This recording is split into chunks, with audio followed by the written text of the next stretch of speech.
और आपकी पत्नी यहाँ पर आपको परेशान करने के लिए जब सारे के सारे ऑफिशियल विटनेसेस की गवाही पूरी हो चुकी होती है तो वो जानबूझ करके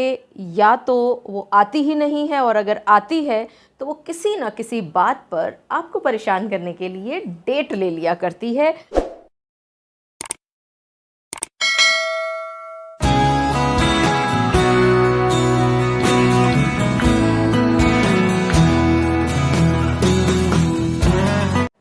जब भी आप लोगों का कोर्ट के अंदर 498 ए यानी कि दहेज का केस आपकी पत्नी ने आपके ऊपर दर्ज किया होता है,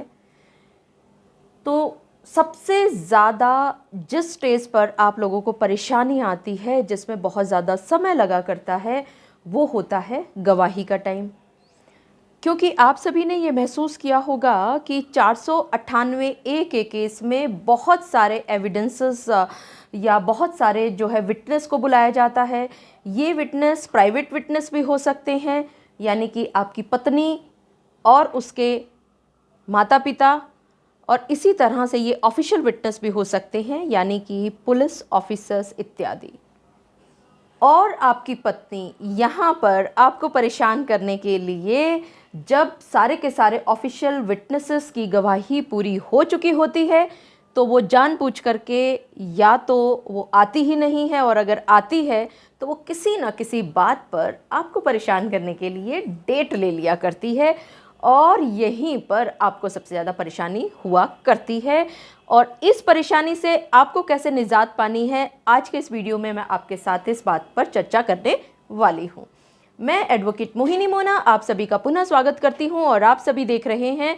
आपका पसंदीदा चैनल मोहिनी मोना एडवोकेट। अगर आपने मेरे इस चैनल को अभी तक सब्सक्राइब ना किया हो तो इस चैनल को जल्दी से जल्दी सब्सक्राइब कर दें, ताकि आपको इसी तरह के लीगल इन्फॉर्मेटिव वीडियोस की नोटिफिकेशन सबसे पहले मिल सके। अब जो पत्नियां आप पर झूठा केस दर्ज किया करती हैं, वो ये क्यों चाहेंगी कि उनकी गवाही जल्दी से जल्दी हो, क्योंकि अगर उनकी गवाही जल्दी से जल्दी हो गई तो उनके झूठ की कलई उतरने वाली है और आपके बरी होने की संभावनाएं बढ़ जाती हैं। सबसे ज़्यादा जो ढील बरतती हैं या सबसे ज़्यादा वो जानबूझ करके परेशान करने की कोशिश करती हैं, वो ये करती हैं कि जब प्राइवेट विटनेसेस को बुलाया जाता है तो या तो वो अपना चीफ तो करा देती हैं, क्योंकि आप सभी को पता है कि किसी भी गवाही को होने के लिए 2 स्टेजेस का होना ज़रूरी होता है। हर एक विटनेस को 2 स्टेजेस से गुजरना पड़ता है। पहला जो स्टेज है वो है चीफ होना, मतलब आपकी पत्नी अगर गवाही दे रही है तो उसको अपने बयान में क्या क्या कहना है, उसमें जो वो एग्जिबिट करेंगे डॉक्यूमेंट्स को, यानी उनकी खुद की गवाही जब होने वाली है उसको कहेंगे चीफ। चीफ ख़त्म होने के बाद क्रॉस का टाइम आता है। ज़्यादातर पत्नियां क्या करती हैं कि जैसे ही चीफ होने के बाद क्रॉस होने का टाइम आता है तो वो किसी न किसी बात पर डेट लेने की कोशिश करती हैं, डेट ले लिया करती हैं, या एक और शानपंती वो क्या करती हैं कि प्राइवेट विटनेसेस वो 3 ले आई, 4 ले आई, लेकिन उन्होंने एक विटनेस को किया, दूसरा विटनेस सारी बातों को सुन रहा है और उसके बाद उन्होंने तारीख ले ली, और वो दूसरा विटनेस अगली तारीख पर तैयार होकर के आएगा और आपको आपके केस में जानबूझ करके झूठी बातें बोलेगा गवाही में। इस स्थिति से ही बचने के लिए या इसी तरह की स्थितियों से बचने के लिए आप सभी को मैं बताना चाहूँगी कि सुप्रीम कोर्ट के सामने ठीक ऐसा ही एक केस आया। ये केस था मर्डर का, और इस केस में सेशन कोर्ट के द्वारा चार्ज लगने के बाद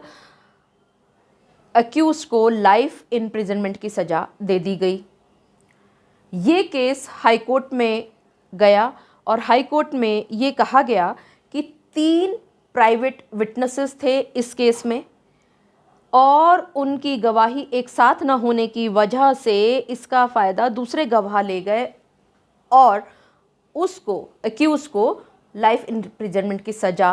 गलत सेशन कोर्ट ने दे दी।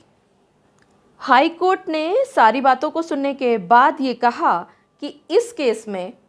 3 गवाह थे। PW1 का चीफ हुआ और उसका जब क्रॉस हो रहा था तो वो क्रॉस रोक दिया गया, ये हाई कोर्ट ने कहा। लेकिन हाई कोर्ट ने ये भी देखा कि हालांकि PW1 का क्रॉस बीच में रोक दिया गया और अगली डेट ले ली गई, लेकिन उसी डेट पर PW2 और PW3 उन दोनों के चीफ को रिकॉर्ड कर दिया गया। हालांकि वो दोनों बाद में हॉस्टाइल भी हुए। तो हाई कोर्ट ने बहुत अच्छी तरह से ये बात को देखा कि अगर किसी भी पार्टी का एविडेंस हो रहा है तो उसी डेट पर उसका चीफ होना चाहिए और उसी डेट पर उसकी क्रॉस एग्जामिनेशन भी होना चाहिए। और अगर उस डेट पर 2 या 2 से ज़्यादा गवाह आए हैं तो उन सभी का चीफ और उन सभी का क्रॉस एग्जामिनेशन एक ही डेट पर हो जाना चाहिए। इसी तरह से सुप्रीम कोर्ट की भी बहुत सारी रूलिंग्स हैं। जब सुप्रीम कोर्ट के द्वारा ये बात बार बार दोहराई गई है कि अगर किसी भी केस में ऑफिशियल विटनेसेस भी हैं और प्राइवेट विटनेसेस भी हैं तो पहले प्राइवेट विटनेसेस की गवाही हो जानी चाहिए। और इन सभी जजमेंट से ये मालूम पड़ता है कि कहीं ना कहीं सुप्रीम कोर्ट के भी दिमाग में यही बात चल रही है कि अक्सर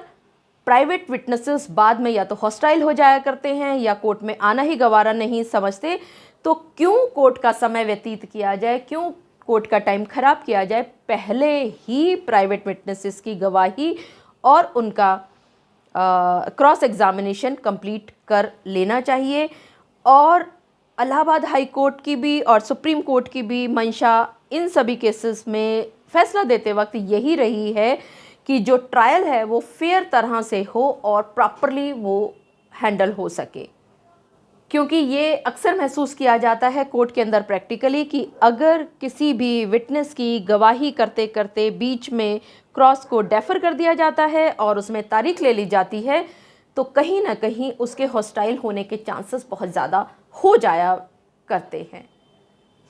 मुझे पूरा विश्वास है कि आप सभी को ये बात आज के इस वीडियो के माध्यम से बहुत अच्छी तरह से मालूमात हो गई होगी कि अगर आपके 498A के भी केस में अगर आपके कोई भी विटनेसेस आए हैं तो उन सभी विटनेसेस का चीफ भी और उनका क्रॉस भी एक ही तारीख पर हो जाना चाहिए। और इसी तरह से ऑफिशियल विटनेसेस की गवाही होने की बजाय आपके प्राइवेट विटनेसेस की गवाही पहले हो जानी चाहिए ताकि फेयर ट्रायल हो सके, जस्टिस आपको मिल सके और इन आलतू फालतू एडजर्नमेंट्स की वजह से हॉस्टाइल होने के चांसेस भी खत्म किए जा सके। मुझे पूरा विश्वास है कि आप सभी को मेरा आज का वीडियो भी बहुत अच्छा लगा होगा। अगर आपको मेरा आज का वीडियो भी अच्छा लगा तो इसको लाइक, शेयर और कमेंट करना ना भूलिएगा। और हाँ, अगर आप मेरे चैनल के लिए नए हैं तो इसको जल्दी से जल्दी सब्सक्राइब कर दीजिएगा ताकि आप सभी को मेरे इसी तरह के लीगल इन्फॉर्मेटिव वीडियोज़ की नोटिफिकेशन सबसे पहले मिल सके। अपना और अपने परिवार का बहुत अच्छी तरह से ध्यान रखिएगा। Thank you, take care, bye bye.